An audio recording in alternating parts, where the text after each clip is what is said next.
What's the most important moment in Xbox history?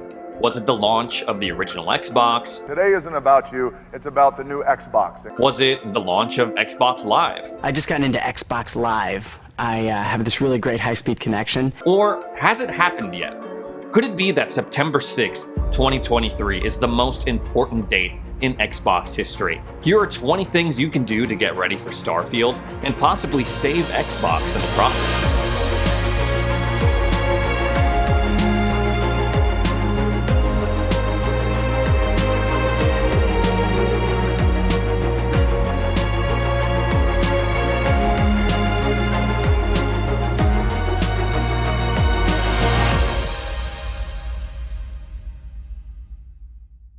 Step number 1, pre-download Starfield so you don't have to do it the day that it launches.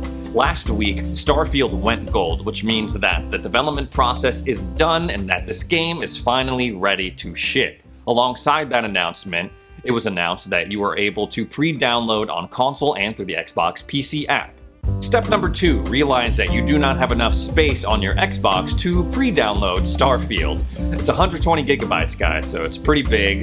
And then you also realize that your wife has downloaded a bunch of pretty much nonsense on your Xbox, one of them being Hogwarts Legacy. Like, what is that game still doing on my Xbox? Oh, well, I'm on the last quest, but I don't want to finish it yet because it'll make me sad that the journey is coming to an end. There you are. I hope you did well in your herbology class. Step number 3, after you've had a conversation with your wife, go on Amazon. Maybe consider buying a Seagate expansion card or a WD Black one. That way both you and your wife are happy. She can keep her games and you can download Starfield. Step number 4, patiently wait for your expansion card to arrive. Amazon said it'd be here by 10 p.m., so... Step number 5, consider what a defining moment this is for Xbox. It's no secret that Xbox needs a win, that Xbox fans need a win. After years of being told just to wait, just wait until next year, we're gonna see a bunch of really awesome first-party Xbox stuff. Just wait, guys, just wait. What we have found out in reality is that, well, being an Xbox fan has a lot of ups and downs. We've been hit with delays. We have been hit with disastrous launches. We have been hit with very confusing, timed exclusivity stuff. Oh, Deathloop is not on Xbox, it's on PlayStation, even though Xbox technically owns the studio. Oh, same thing with Ghostwire Tokyo. And when the first-party stuff does come out, let's be honest, guys, it is either really fun, like Hi-Fi Rush, or the complete opposite of that, like Redfall. Even when there's a lot of excitement around an Xbox first-party game at launch, we have found that it's hard to sustain excitement in that game. A lot of people were excited for when Halo Infinite, the multiplayer, launched early ahead of the campaign's release, and everyone was like, yes, Halo is back, baby. But now opinions about Halo, well, it's safe to say that it's quite split.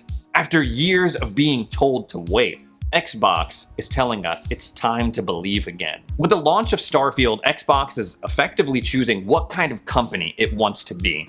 Is it a company that is known for, it's associated with awesome, innovative, amazing first-party titles? Or is it going to be known as a company that buys up studios and publishers and then releases disappointing, mediocre content? Step number 6, go to GameStop and pick up a Starfield controller, even though you really wanted the headset to go along with it as well, but it's on back order, so you take what you can get, I guess. Bonus step, once you have the controller, go on over to the personalization tab in your settings and realize I have a dynamic Starfield background because I bought this controller.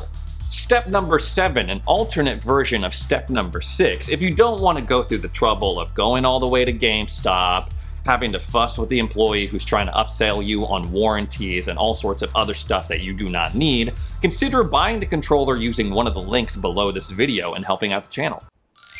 Step number 8, prepare for the possibility that this game might fail and what that means for your Xbox YouTube channel that you've spent the past couple of years hyping up and talking about this game. I can't do another Redfall, guys.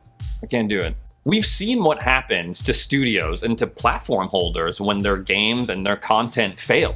Even when a game doesn't fail, even when it succeeds critically and commercially, I'm thinking of BioShock Infinite, Ton of people love that game, but all of that love could not stop the studio behind it from being shuttered. And then realize, why is this game so important to Xbox's success? How did we get here in the first place?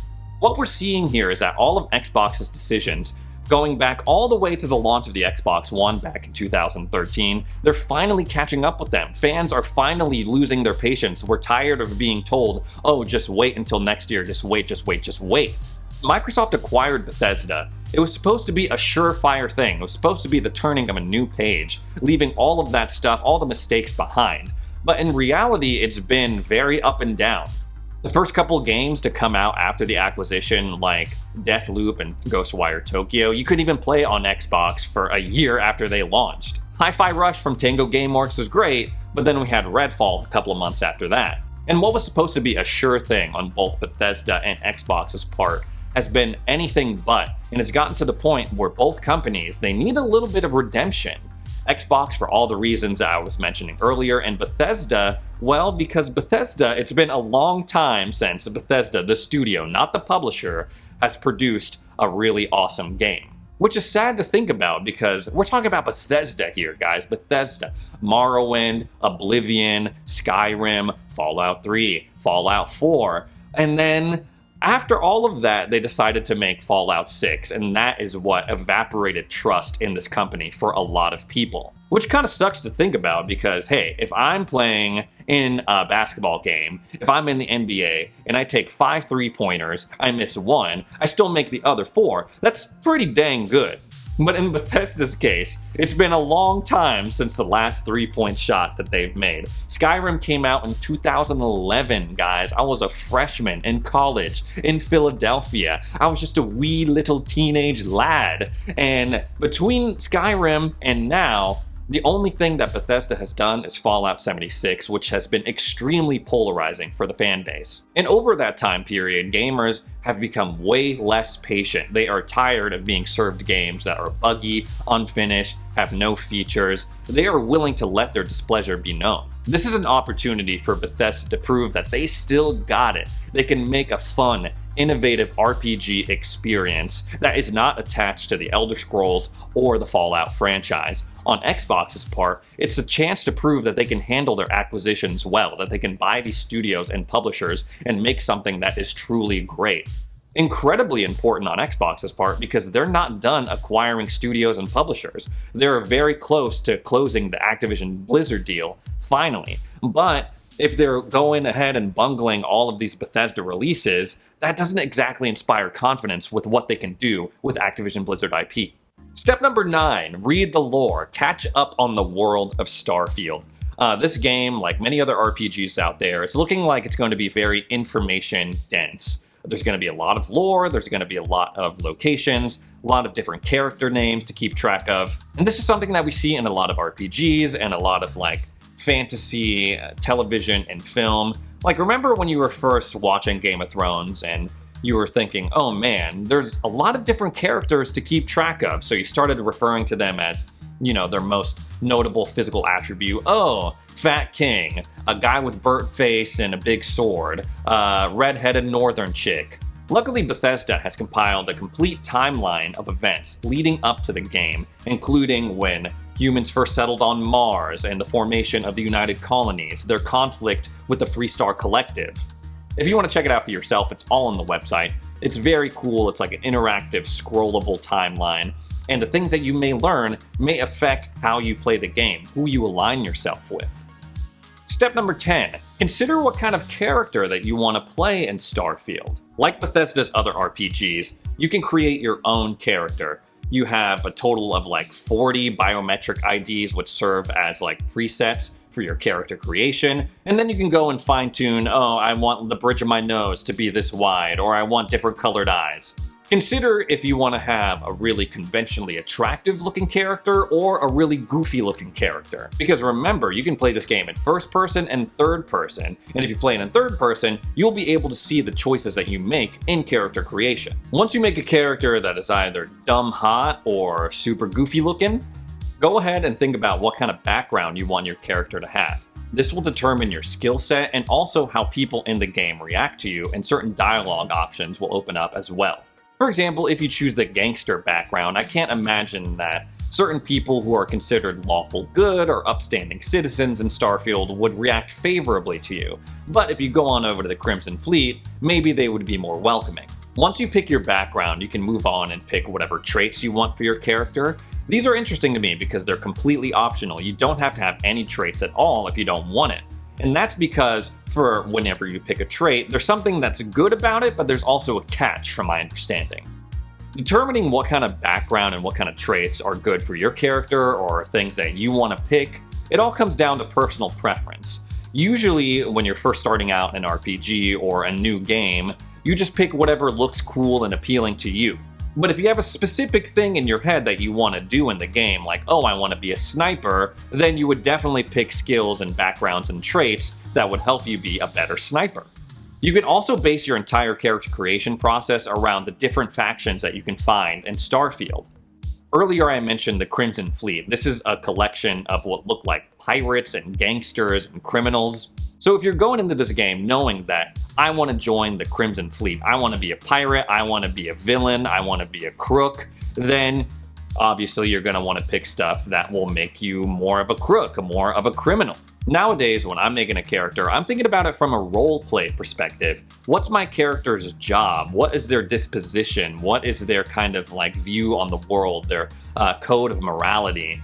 Are they someone that goes around and like shoots from the hip or kind of loosey-goosey, or are they more disciplined? Or are they into combat at all? Do they want to be more of like a merchant and kind of smuggle goods back and forth and make an upstanding living that way? I guess smuggling is not that upstanding, but whatever the upstanding version of smuggling is, trading.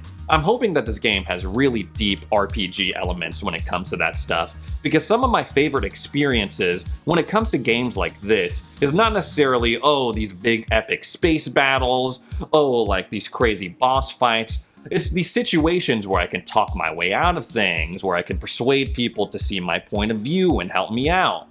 Step number 11, go and see a space shuttle and be reminded of how amazing the human race can be when we get together, we have a shared goal, and the ingenuity that we display, the tenacity, our ambition. I wasn't expecting like a full actual spaceship, so I'm just taking it in.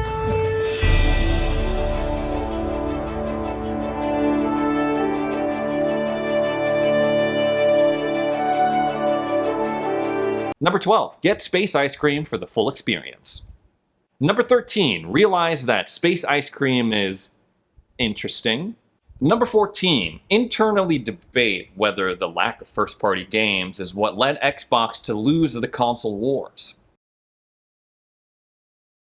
Number 15, call your buddy who runs the PlayStation equivalent of your Xbox channel and ask if he really thinks that if Starfield's success will move the needle in terms of Xbox hardware sales. So in your professional opinion, do you think if Starfield is a banger, like it's really successful and people love it, that it'll like actually move the needle in terms of Xbox sales, like physical hardware? I don't know. He doesn't know. Number 16, clear your calendar because guys, this is a big game and September 6th, the official release date, is a Wednesday in the middle of the week. So you could potentially do, request off Wednesday, Thursday, Friday, and just have a super long weekend to get really acquainted with this game. The main campaign for Starfield is apparently 30 to 40 hours long, and that's not even including all of the faction quests, side quests, companion quests, all of the different planets you get to explore, how much time you're going to spend in character creation. I mean, that's a couple of hours already. How much time you're going to spend designing your own ship. And that's just the outside. That's just how it looks and functions. Like, what about the inside of your ship? So that's going to eat up a lot of time. Number 17, for all of my Series S owners out there, think about if you want to upgrade to a Series X for this game and beyond. First of all, if you have a white Series S and you're downloading and playing Starfield on it, it's going to take up the majority of your storage. You're going to lose out on a little bit of resolution. It's going to be running at 1440p instead of 4K on Series X. But unfortunately, but kind of fortunately for Series S owners, the frame rate is going to be the same. It's going to be locked to 30 on consoles no matter what console you own. If that's a deal breaker to you, you may start to wonder, man, should I leave consoles behind in general and just go PC? And that's a totally viable, understandable option as well. As we know, all Xbox first-party games do come out on PC the same day. It's not like whatever PlayStation does where they're like, yeah, in a couple of years maybe we will consider bringing Ratchet and Clank, Spider-Man, God of War to PC, but we'll take our time. And if you end up getting a PC, you get the best of both worlds when it comes to Game Pass as well. Especially if you have Ultimate and you have access to PC Game Pass and also all the stuff that comes to console Game Pass. And you'll also be able to play Baldur's Gate 3 if you get a PC, so there's that as well. Of course, owning and gaming on a PC, there's a lot more extra work you have to put in order to play certain games and run them on certain graphic settings and performance settings. So if you don't want to deal with all that, having a console is very, very convenient, and the Series X and S are admirable machines. No dogging on them, no making fun of them. I do enjoy my consoles and I enjoy my PC. But if you have to choose, well, that's something you have to think about. Number 18, look at the future of Xbox first party beyond Starfield and examine how they can capitalize on it. Like I mentioned earlier, Starfield can set the tone for Xbox first party. They can generate excitement for what's to come in the back half of 2023 and into 2024.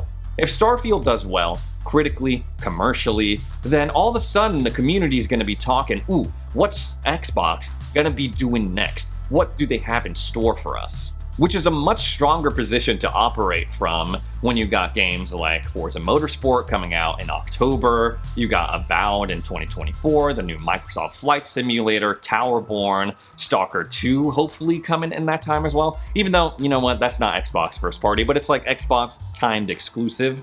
If Starfield goes over well, suddenly Xbox can operate from a position of, oh, you want to play one of the most revolutionary titles of this generation, then you gotta somehow get into the Xbox ecosystem, whether it's through PC or the Xbox Series consoles. And speaking of the Xbox Series consoles, we know that Starfield is only available on the Series S and the Series X. It's not going to be cross-generational. You can't play it on an Xbox One unless you do it through cloud gaming. If Starfield turns out to be a real banger, then all of a sudden, hundreds of thousands of people across the world have an incentive to make that upgrade to the Series X if they're still on old hardware. The more Xbox Series X and S consoles out there, the better it is for Xbox. And maybe just stop getting pushed around so much. Over the past couple of years, Xbox has been saying, oh, you know, Sony leverages their market cap, their market share to sign these deals to keep games off of Xbox, and they sign these exclusivity deals and they do all this stuff. Poor Xbox, Sony is just bullying us.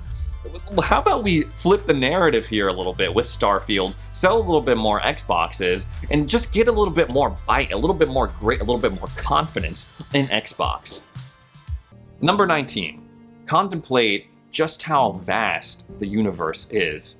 I mean, once you start going down that rabbit hole, it's almost, you start to realize that, man, space is so big that it's almost beyond human comprehension.